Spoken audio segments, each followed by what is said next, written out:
Robert Kennedy Jr. wants to Maha, make America healthy again, and the Maha moms want Trump to ban Roundup. Bad science can be found on either side of the aisle today on The 10th Man.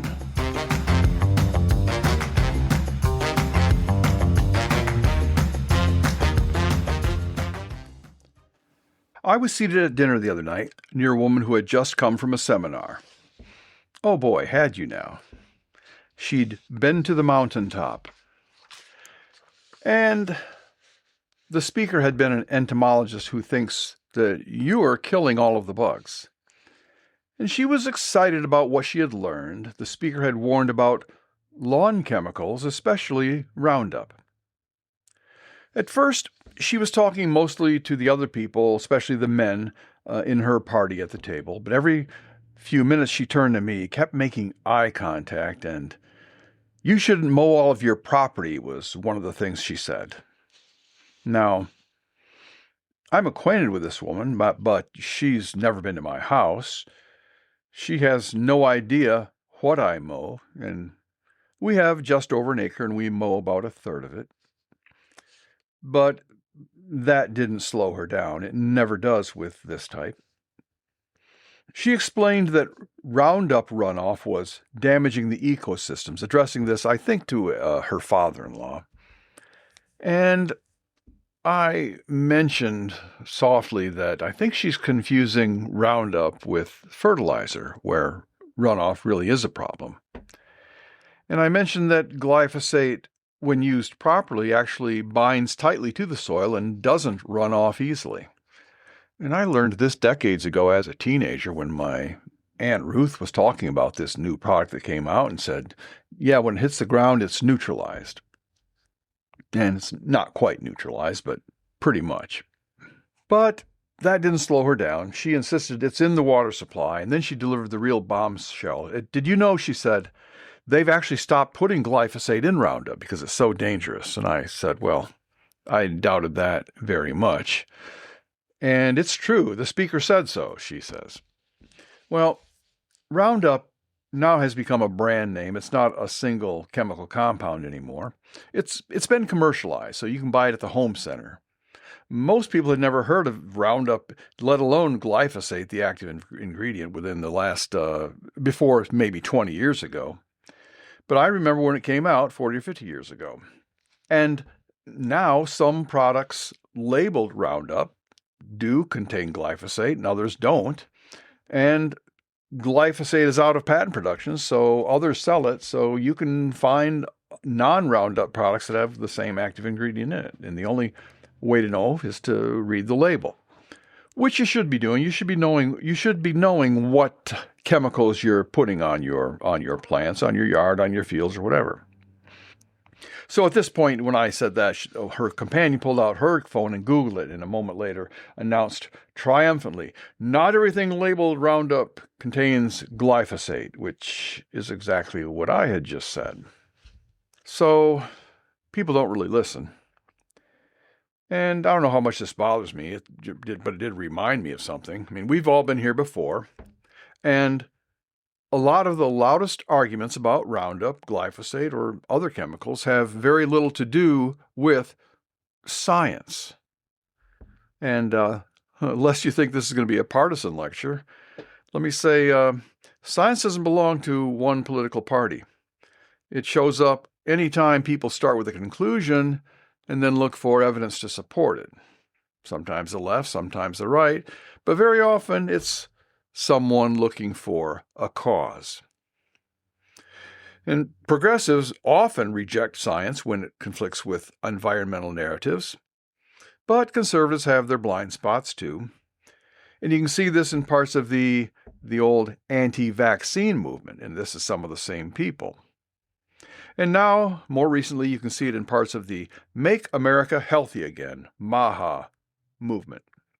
And supporters of Robert F. Kennedy Jr., sometimes called the Maha Moms, they have been organizing campaigns against pesticides, herbicides, like glyphosate, the active ingredient in Roundup. And many of them believe or say that they believe that these chemicals are driving chronic disease. But belief is not the same thing as evidence. Now, Robert F. Kennedy Jr. himself became widely known for helping bring lawsuits against Monsanto over Roundup. Now it's owned by Bayer of Germany. And those lawsuits produced enormous headlines and multi-billion-dollar jury verdicts. But, surprise, the courtrooms are not scientific institutions. Courts and the juries in the courts decide liability at best. Usually, however, it's just they decide who they feel sorry for and who else can afford to pay them. But scientists have to evaluate evidence, and those are two very different processes. So if we're going to criticize progressives for ignoring evidence, we have to apply the same standard because science isn't conservative or liberal, and the evidence doesn't care who voted for which party. And of course, there are a few nut bars on both sides. Now here's another pattern worth noticing. Many of these modern health crusades begin with people who feel responsible for protecting families. And historically, that role has often fallen to women. It's women who do homeschooling, for example, because they don't think the schools are adequate.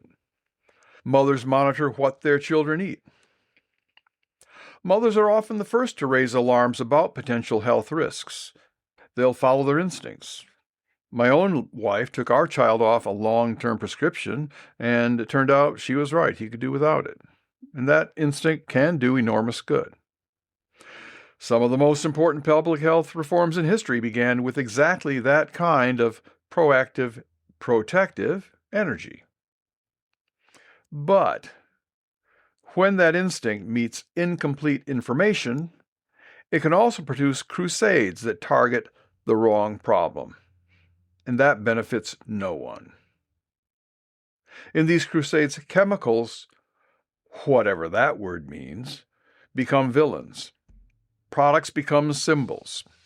And once a movement forms around a symbol, then questioning it can feel almost like questioning the cause itself. Now, that dynamic isn't limited to women, but if you look closely at many modern food and environmental movements, the organizing energy often comes from the same place. And it's a feminine, genuine desire to protect families. It's good intentions, but mixed with bad information. Now, glyphosate is an herbicide.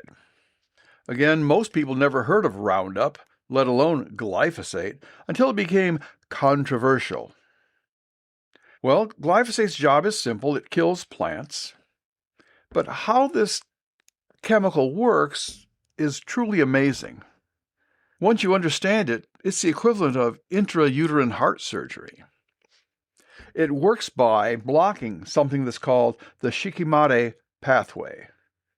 Now, shikimate is a 4-step pathway of organic chemical processes, and plants use that pathway to produce certain amino acids, the building blocks of proteins. Now, you block that pathway, and the plant can't make the proteins it needs to survive. So soon after application of Roundup or glyphosate, that plant begins to die. Now, to the eye, it often looks like the plant has been chemically burned. The leaves turn yellow, then brown. The plant collapses. And that visual effect leads people to an understandable, well, perhaps juvenile thought. If it does that to a plant, imagine what it would do to a person. Well, the answer is nothing. It would do nothing to a person. You know, back in junior high, we heard, and I don't know if it was from a science teacher or from another kid, that somebody put a rusty nail into a bottle of Coke, and the Coke took all the rust off the nail. And people said, imagine what the Coke does inside your body. Well, inside your body, what it does is nothing. What took the rust off was carbonic acid, and Coca-Cola goes to your stomach, and your stomach produces hydrochloric acid, which is much stronger than carbonic acid. Well, any acid can be strong, but what matters is the level. Point being, your stomach is used to acid, and it doesn't mind it. And if Coke was bad for you, it would burn going down. Well, it kind of does, but you take my meaning. So saying, imagine what this does, what this chemical on this organism does, and translating it to another one, that's not how biology works. Because you're an animal and you don't have a shikimate pathway. Humans don't have it, dogs don't have it, fish don't have it. That whole biological, biochemical system exists in plants and in bacteria and fungi, but not in animal biology. Glyphosate targets a biological process that animals simply do not use. Now you can think of it this way. Insulin is essential for humans. Without insulin, a human being will die because you can't process sugar. But insulin means nothing to a tomato plant. Plants don't use it, plants don't need it. And glyphosate works the same way, targeting a system that plants depend upon, but animals do not, which is genius. Ironically, the woman's husband was saying that he had just purchased he called it a flamethrower. I think he meant a propane torch, attaches to a 20-pound tank, and you use it to burn weeds and maybe melt ice. And he didn't say, but my take on it was that he was boasting or pointing out that there was a non-chemical solution alternative. But the thing is, if you applied that torch to the weeds and applied the same torch to a person, yes, in that case, the effect would be the same. You have something that's a threat to all of life, in fact, which hardly makes it superior unless you can direct it exactly where you want it to. But Roundup does that all by itself. Now, despite that plant-specific mechanism, glyphosate, Roundup, is often described with one alarming phrase. It's linked to cancer. Well, linked to cancer is another one of those phrases that has lost any real meaning, but it's useful as clickbait. But the phrase comes from, and it's true, it is linked, it comes from the International Agency for Research on Cancer, which is an agency of the World Health Organization, a part of the United Nations. Now, we often mock the WHO and the UN, and to be fair, or to be critical, they have done nothing to stop the fear-mongering. But this time we'll say they're technically correct as far as they go. Because in 2015, the agency placed glyphosate into Group 2A, probably carcinogenic to humans. Now that sounds frightening, but the context matters, because IARC asks a very broad question. Can this cause cancer under some circumstances? This broad question is identifying a possible hazard. Whereas regulators, if we're getting back to RFK Jr., Trump, the EPA, they ask a very different question. Otherwise, why doesn't Trump's EPA ban it? Or for that matter, why didn't Biden's? Well, it's because agencies like the U.S. Environmental Protection Agency ask, does this cause cancer at the levels people usually encounter? Now that's evaluating actual risk, not a hypothetical one. And those are two very different questions. Now here's an example often used that might explain it to you. A tiger, a Bengal tiger, a Siberian tiger, any tiger, tigers are dangerous. So they present a hazard. Now then, are you afraid to go to the zoo? There's dangerous tigers there. Well, of course not. We all admit that a tiger is very dangerous, but if the tiger is behind thick glass at the zoo, the risk to you is very small. And the IARC of the WHO identifies the tiger as being potentially dangerous. Now, regulators are measuring just how far away are you from the cage. Now, here's the interesting part about all this, these classifications. Glyphosate sits in Group 2A of the IARC. And so do some other things, sit in that same group. Some other things you probably encounter every week. One of them is red meat. Another is very hot beverages. A third is working the night shift. In other words, the same category that Roundup is in also includes steak, hot coffee, and staying up all night at work. Now, do you see anybody banning the night shift? The IARC categories identify hazards. They do not measure the size of the danger. And you can see how much more strange it looks when you look at the category above 2A, the worst category, if you will. And that's Group 1, carcinogenic to humans. That list includes tobacco smoke. It also includes processed meat like bacon and hot dogs. We'll talk about that one sometime soon. It also includes alcohol and sun lamps. These are things that are known to be carcinogenic to humans, not probably. So all these things are more dangerous, and again, that's loose language, than Roundup, according to the IARC. And it's the IARC that is the source being used by the Maha moms. Now, glyphosate is hardly the first chemical to become a public villain. If you're as old as I am, you'll remember many of them. In the 1970s, the panic was about saccharin. Animal studies suggested it might cause cancer in laboratory rats. Bladder cancer, if I recall correctly. So warning labels appeared, then restaurants removed it from tables. And later research showed that the mechanism involved in rats did not apply to humans. Kind of like the shikimate sequence, wouldn't you say? Then there was Alar, a chemical used on apples. It was just used to make them look pretty. And a television report warned that it might cause cancer in children. So parents panicked, apple sales collapsed, and farmers lost millions of dollars. And of course, later reviews found that consumer risk had been dramatically exaggerated. Another word for lying. And these stories all follow the same familiar pattern. A chemical is identified, animal studies show someone went looking for a possible hazard, headlines appear, and the activists mobilize, people looking for a cause. And long before the science is settled, the chemical becomes a villain. And glyphosate fits neatly into all that tradition.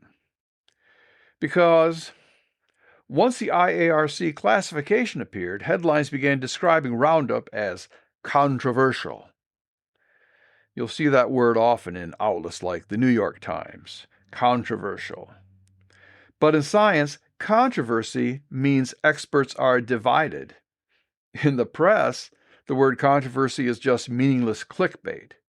Because in the case of glyphosate, the broader regulatory picture is very, very different.